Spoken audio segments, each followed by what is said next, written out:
sağ göğsünüzün üstüne çeviriyorsunuz. Pazartesi. Veya böyle pazartesi. Yani şöyle pazartesi. Vallahi. Bir şey yaptığınız zaman karşılıklı. Evet.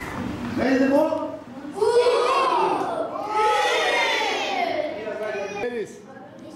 Teşekkür ederiz. Biz yaz Kur'an kurslarında dinimizi, Kur'an'ımızı, peygamberlerimizi öğrendik.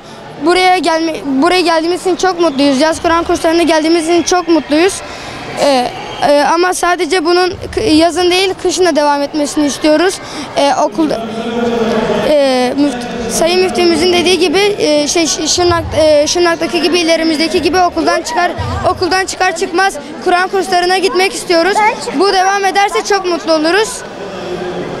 Buradan bunun için bir şeyler yapılmasını bekliyoruz. Ben yaz boyunca Kur'an kursuna geldim. Kur'an'ımı öğrendim, dinimi öğrendim, peygamberimi öğrendim. Keşke sadece yaz boyu değil de bütün bir yıl boyunca olsaydı. Herkes mutlu olur. Kur'an'ımızı öğreniriz, dinimizi öğreniriz. Lütfen camiyle bağlantımızı kesmeyelim. Peygamberimizin hayatını öğrendim. Dinimizle ilgili şeyleri öğrendim.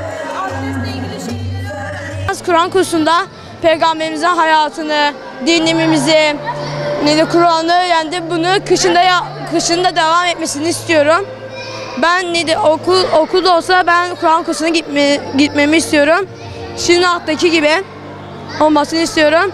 Yaz Kur'an kursunun kışında olmasını istiyorum.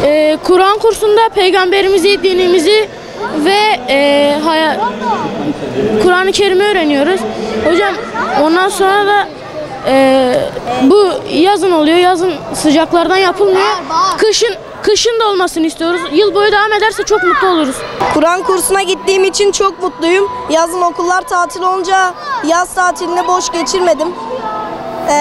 Yıl boyunca olursa çok mutlu oluruz. Aynı Şırnak'taki gibi, müftünün anlattığı gibi okuldan sonra Kur'an kursuna gidip oradan eve gelmeyi, onu biz de yapmak istiyoruz.